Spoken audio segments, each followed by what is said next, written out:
अरविंद केजरीवाल ने जेल से बाहर आकर एक रैली करते हुए बड़ा ऐलान किया। उन्होंने इस्तीफे की पेशकश कर दी है। अरविंद केजरीवाल ने कहा कि मैं 2 दिनों के बाद मुख्यमंत्री पद से इस्तीफा दे दूंगा। मैं जनता की अदालत में जाऊंगा और तभी मुख्यमंत्री की कुर्सी पर बैठूंगा जब जनता मुझे चुनेगी, जनता मुझे ईमानदार मानेगी। उन्होंने कहा कि 2 दिनों के बाद कैबिनेट की बैठक होगी, यहाँ पर विधायकों की बैठक होगी और उसके बाद विधायक दल जो है वो मुख्यमंत्री पद के लिए एक नेता को चुनेंगे।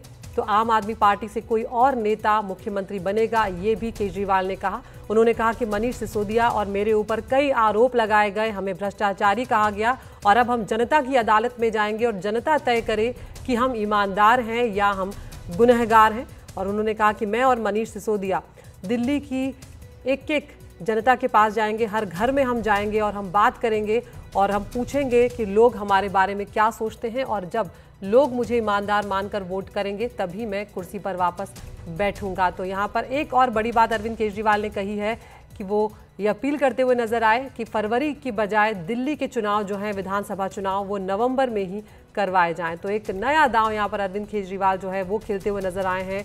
किस तरह से इसका असर पड़ेगा राजनीति में, किस तरह से एक हलचल पैदा कर दी केजरीवाल के इस बयान ने, ये कुछ और देर में प्रतिक्रियाएं जो हैं वो भी सामने आने लगेगी। सबसे पहले आपको सुनवा रहे हैं अरविंद केजरीवाल ने क्या कुछ ऐलान किया है। 2 दिन के बाद, आज से 2 दिन के बाद मैं सीएम की कुर्सी से इस्तीफा देने जा रहा हूं।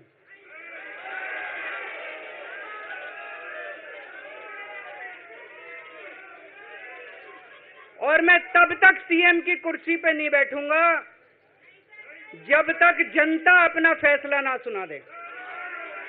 मैं जनता के बीच में जाऊंगा, गली गली में जाऊंगा, घर घर में जाऊंगा और जब तक जनता अपना फैसला ना सुना दे कि केजरीवाल ईमानदार है, तब तक मैं सीएम की कुर्सी के ऊपर नहीं बैठूंगा।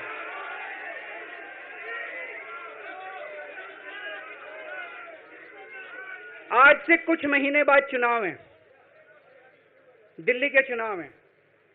मैं जनता को निवेदन करना चाहता हूं, अपील करना चाहता हूं, अगर आपको लगता है केजरीवाल ईमानदार है, मेरे पक्ष में वोट दे देना।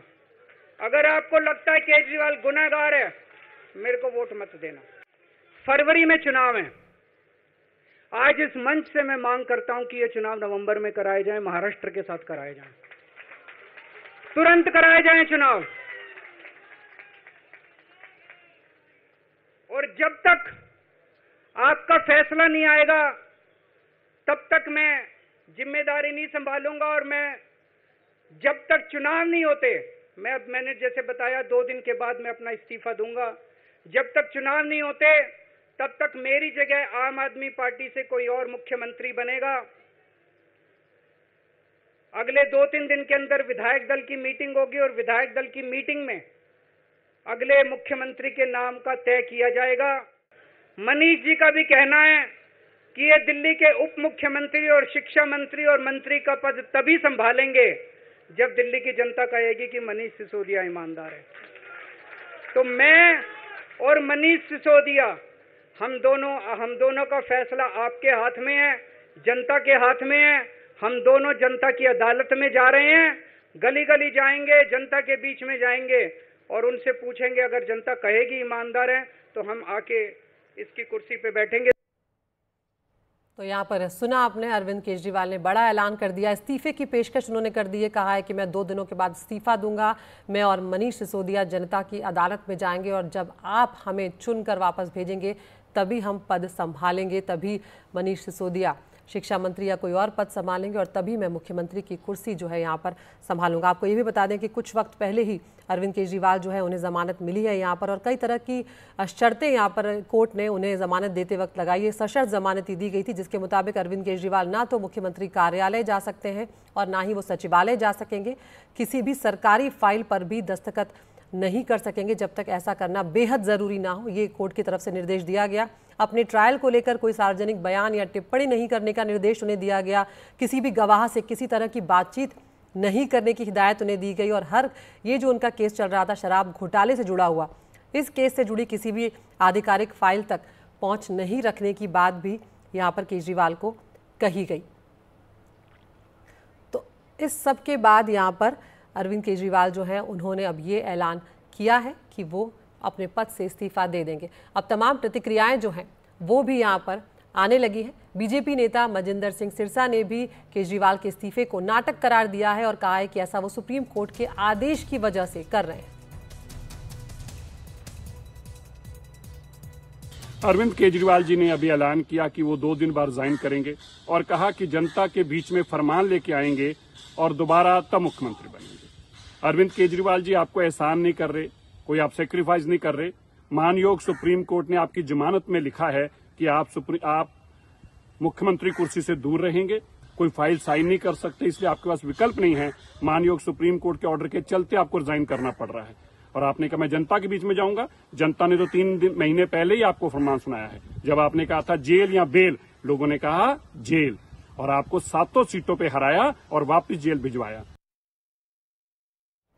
तो यहाँ पर अब बीजेपी की भी तीखी प्रतिक्रिया यहाँ पर सामने आने लगी। हमारे साथ वरिष्ठ पत्रकार अदिति फडणवीस इस वक्त जुड़ रही हैं, उनके पास भी हम चलेंगे। उससे पहले एक बार सुनवाते हैं। मुझे नहीं मालूम अलका लांबा क्या सोच रहे हैं, क्या नहीं सोच रहे। वो जो भी कह रहे हैं, जितना आपको पता है उतना मुझे मालूम है। Thank you ma'am, thank you. तो अदिति फडणवीस हमारे साथ जुड़ी हुई है। अदिति, तमाम प्रतिक्रियाएं भी हम सुन रहे हैं और केजरीवाल का ऐलान जो है वो भी हमने सुना है। आपकी पहली प्रतिक्रिया मैं यहाँ पर जानना चाहूंगी कि क्योंकि एक बड़ा दाव यहाँ पर केजरीवाल ने खेला है।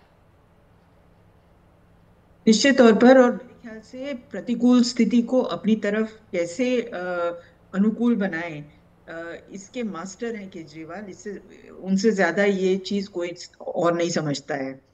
स्थिति पूरी तरह से प्रतिकूल ही थी। आप इन्हें बताया कि जो परिस्थितियां थी, जिस तरह की शर्तें सुप्रीम कोर्ट ने लगाई थी, उससे कुल मिला के हाथ पैर बांध के, दोनों हाथ पीठ के पीछे बांध के वो मुख्यमंत्री के रूप में बैठने वाले थे।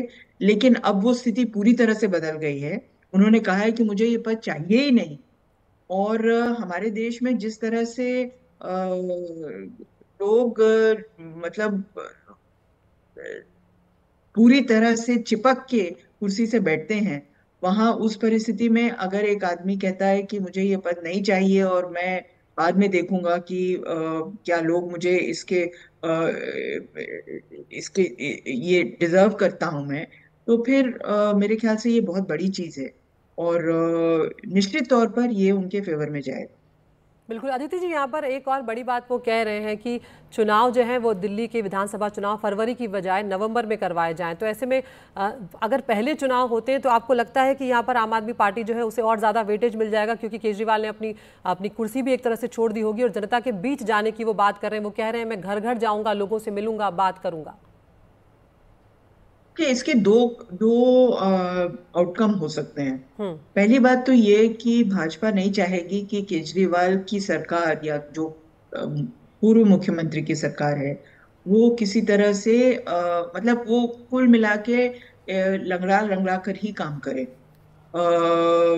जो भी नया मुख्यमंत्री होगा, मुझे लगता है कि वो बिना केजरीवाल से पूछे कोई काम नहीं करेगा।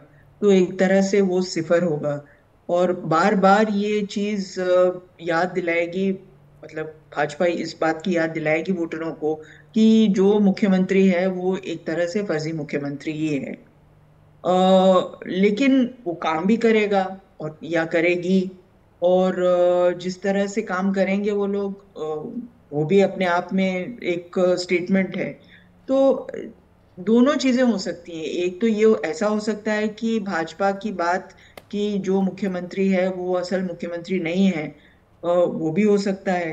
लेकिन अगर वो जोर शोर से काम करता है या करती है और आप आम आदमी पार्टी की छवि एक तरह से चमक जाती है, तो फिर ये तो भाजपा के फेवर में नहीं होगा। हमने अलका लांबा का बयान सुना जहां वो एकदम मतलब कुछ कहना ही नहीं चाहती थी, क्योंकि उनको मालूम है कि ये कांग्रेस के लिए एक सेटबैक है, एक नुकसान पहुंचाएगा कांग्रेस। बिल्कुल, क्योंकि शायद कहीं ना कहीं बीजेपी और कांग्रेस भी फिलहाल ही एक्सपेक्ट नहीं कर रहे थे, ये अपेक्षा नहीं कर रहे थे कि ऐसी कोई खबर भी सामने आ जाएगी।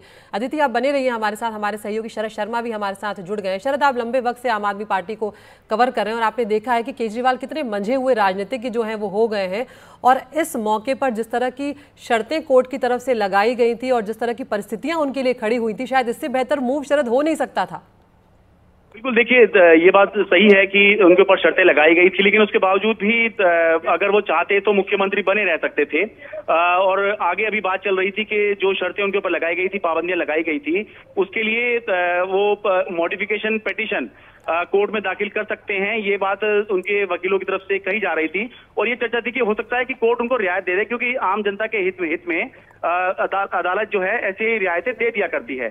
लेकिन एक तरह से ये मानना होगा कि अरविंद केजरीवाल ने हाई मॉरल ग्राउंड लेते हुए कि बीजेपी यही आरोप लगा रही थी कि अरविंद केजरीवाल सत्ता में ये कह के आए थे कि अगर आरोप लगे तो आप इस्तीफा दे दीजिए, लेकिन जब अरविंद केजरीवाल पे न सिर्फ आरोप लगे बल्कि वो जेल में गए तब उन्होंने इस्तीफा नहीं दिया। तो अरविंद केजरीवाल ने यही दिखाने की कोशिश की कि बीजेपी जब चाहेगी तब हम इस्तीफा नहीं देंगे, इस्तीफा तब देंगे जब हम जेल से बाहर निकलकर आ गए हैं, और कोई इस्तीफा इस समय मांगा नहीं जा रहा है।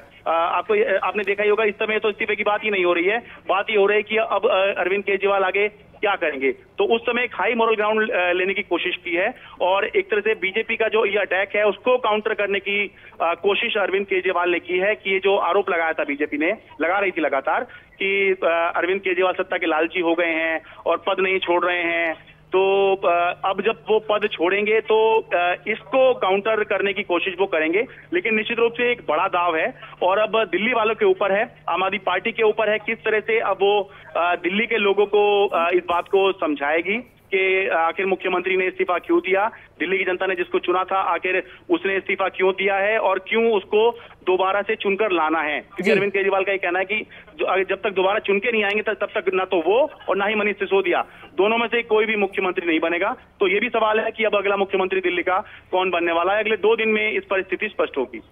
बिल्कुल, तो शरद, क्योंकि सरकार भले ही अपने पद पर ना बैठे हो लेकिन सरकार तो चला ही सकते हैं फिर भी उस तरह से, क्योंकि जेल से बैठकर भी वो कह रहे थे कि मैं सरकार चला रहा था, तो ऐसे में बहुत ज़्यादा दिक्कतें उस तरह से नहीं आएंगी। लेकिन यहाँ पर ये महत्वपूर्ण हो जाएगा अगर चुनाव नज़दीक भी अब आ रहे हैं कि भाई जो कार्यकर्ता हैं उनके मन में एक विश्वास पैदा करे। तो शरद, ऐसे में क्या कोई ऐसे नाम सामने आते हैं या ऐसी कोई खबरें कि कौन विधायक दल का नेता चुना जा सकता है? देखिए, चर्चा तो अभी हो ही रही है कि क्या आतिशी हो सकती हैं अगली मुख्यमंत्री, क्योंकि जब अरविंद केजरीवाल जेल में भी थे तो सबसे ज्यादा विश्वास जो है अरविंद केजरीवाल ने आतिशी पे जताया था और आतिशी के बारे में ये कहा गया था कि काम कराना वो जानती हैं कि किस तरह से काम करवाया जाए, किस तरह से काम निकाला जाए, जो सरकार के स्तर पर जरूरी होता है। तो आतिशी हैं, सौरभ भारद्वाज हैं, ये 2 नाम ऐसे हैं जो आम आदमी पार्टी की गुड बुक्स में, अरविंद केजरीवाल की गुड बुक्स में गवर्नेंस के लेवल पर रहे हैं। तो ये 2 नाम जो हैं अभी चल रहे हैं, लेकिन जब तक इस पर कोई अंतिम मोहर ना लग जाए तब तक अभी कहना थोड़ी जल्दबाजी होगी, क्योंकि अभी हम अटकलें ही लगा रहे हैं। सूत्रों ने अभी इस बारे में कुछ पुष्टि नहीं की है क्योंकि अभी तो सिर्फ घोषणा ही हुई है। तो अभी ये डिबेट शुरू हुई है और अगले 2 दिनों तक ये इस पर चर्चा भी चलेगी कि कौन हो सकता है, तब जाके स्पष्ट हो पाएगा कि कौन हो रहा है। लेकिन ये 2 नाम जो है ये काफी स्ट्रांगली जो है चर्चा में है, इस समय बने हुए हैं। बिल्कुल शरद, आप ये भी बताते चले क्योंकि अब जब चर्चा छिड़ गई है तो कई नाम सामने आएंगे। क्या आने वाले वक्त में शरद हम सुनीता केजरीवाल की भी दिल्ली में कोई भूमिका देखने वाले हैं, दिल्ली की राजनीति में? नहीं, मुझे नहीं लगता। सुनीता केजरीवाल की भूमिका उस समय तो महत्वपूर्ण थी जब अरविंद केजरीवाल जेल में थे, लेकिन अब जब वो खुद बाहर आ गए हैं तो अब जो है खुद अरविंद केजरीवाल ही फ्रंट में रहेंगे। और अदिति, एक बार ये भी हमें देखना होगा कि अब अरविंद केजरीवाल फ्री भी हो जाएंगे, यानी कि उनके ऊपर सीधा गवर्नेंस का लोड इसलिए नहीं होगा क्योंकि अब वो डायरेक्ट मुख्यमंत्री नहीं रहेंगे। अब वो एक तरफ हरियाणा में प्रचार करेंगे, दूसरी तरफ दिल्ली में प्रचार करेंगे और केवल उनका अब मकसद अब ये होगा कि कैसे आम आदमी पार्टी को ज्यादा से ज्यादा जगहों पर जितवाया जाए। और जब दिल्ली का चुनाव आएगा तो दिल्ली का तो उनके लिए बिल्कुल जीने मरने का चुनाव होगा, तो पूरी शिद्दत के साथ जो है वो चुनाव में उतरेंगे। और आप ये भी देखिए कि क्योंकि मुख्यमंत्री के तौर पर उन पर कुछ पाबंदियां थी, वो कुछ आगे जाकर वो पाबंदियां हटती नहीं हटती, लेकिन अब जो नया मुख्यमंत्री आएगा उसके ऊपर कोई पाबंदी नहीं होगी। और जो वादे अरविंद केजरीवाल ने किए हुए हैं, खासतौर से 1000 रुपए प्रति महीना देने का जो वादा किया हुआ है इस बजट में, जो इस साल का बजट आया हुआ है दिल्ली का, जो चुनाव से पहले लागू करना बहुत जरूरी है आम आदमी पार्टी के लिए अगले चुनाव में जाने से पहले, तो वो भी जो अब चुनावी वादा है वो भी अब जो नया मुख्यमंत्री बनेगा उसके लिए बहुत आसान होगा। कोई भी डिसीजन मूव करना, कोई भी फाइल देखना, एलजी को कोई भी रिक्वेस्ट करना, कोई भी फाइल भेजना, ये सब जो है उसके लिए काफी आसान हो जाएगा। तो एक तीर से कई निशाने साधने की कोशिश अरविंद केजरीवाल ने की है। बिल्कुल शरद, आप बने रहिए हमारे साथ। यहाँ पर हमारे साथ दो वरिष्ठ पत्रकार अदिति फडणवीस और नीरजा चौधरी भी जुड़ी हुई है। नीरजा जी, जो अरविंद केजरीवाल का ये ऐलान है, एक बड़ा कदम, बड़ा दाव इसे कहा जा रहा है, आप किस तरह से देखती हैं? आपकी पहली प्रतिक्रिया क्या है? साफ है कि घंटों के अंदर जेल से बाहर आने के बाद उन्होंने मूव किया है और कल हनुमान मंदिर गए और आज अपना इस्तीफा अनाउंस कर दिया। और जो वो करने जा रहे हैं वो वैसे भी वही करते, प्रचार करते हरियाणा में, प्रचार करते दिल्ली चुनाव के लिए जम के, पॉलिटिकल रोल ही होता उनका। और सुप्रीम कोर्ट ने जो कहा, हालांकि वही केस है जो ईडी के केस में वही शब्द हैं जो लागू हो रहे हैं ईडी के केस वाले, लेकिन फिर भी फाइल नहीं साइन कर सकते, कोई पोर्टफोलियो नहीं है। और ये बात सही है कि कई चीजें हैं, एक नया मुख्यमंत्री जिसके ऊपर ये शर्तें नहीं होंगी, कंडीशन नहीं होंगे, वो ज्यादा कर पाएगा। और उन्होंने, मुझे लगता है, शायद इशारा किया अपनी स्पीच में जब कहा कि मैंने जेल से एलजी को भेजा था ये लिख के कि आतिशी झंडा फहराएंगी 15 अगस्त का, लेकिन मेरी चिट्ठी पहुंचाई नहीं गई, मेरी चिट्ठी वापस आ गई, मुझे धमकी दी गई कि विजिटर्स नहीं अलाउ होंगे अगर मैं ऐसा करूंगा। तो क्या तरीके से उन्होंने इशारा आतिशी की तरफ किया है नेक्स्ट सीएम। अब एक महिला का सीएम बनना दिल्ली जैसी जगह में, और जबकि अरविंद केजरीवाल की पार्टी का महिला कॉन्स्टिट्यूंसी एक बहुत बड़ा तबका है जिसको वो टारगेट करते आए हैं। और ये भी जो 1000 रुपए की बात कर रहे थे अभी, महिला को दिया जाएगा और फ्री ट्रैवल तो है ही। तो मुझे लगता है कि डिलीवरी उनका मैसेज रहेगा, ये तो क्लियर ही है क्या क्या उन्होंने किया है, शिक्षा को लेके, हेल्थ को लेके, बिजली पानी को लेके। और दूसरा होगा सहानुभूति लेना। अब जेल में थे, अगर लोगों से बात करिए, आम से खासकर गरीब तबके दिल्ली से बात करिए, तो उनको ये अच्छा नहीं लगता था कि केजरीवाल को जेल में रखा जा रहा है। उनके ऐसा लोग कहते थे पार्टी के हाथ पैर बांध दिए, इनको कुछ करने नहीं दिया जा रहा है।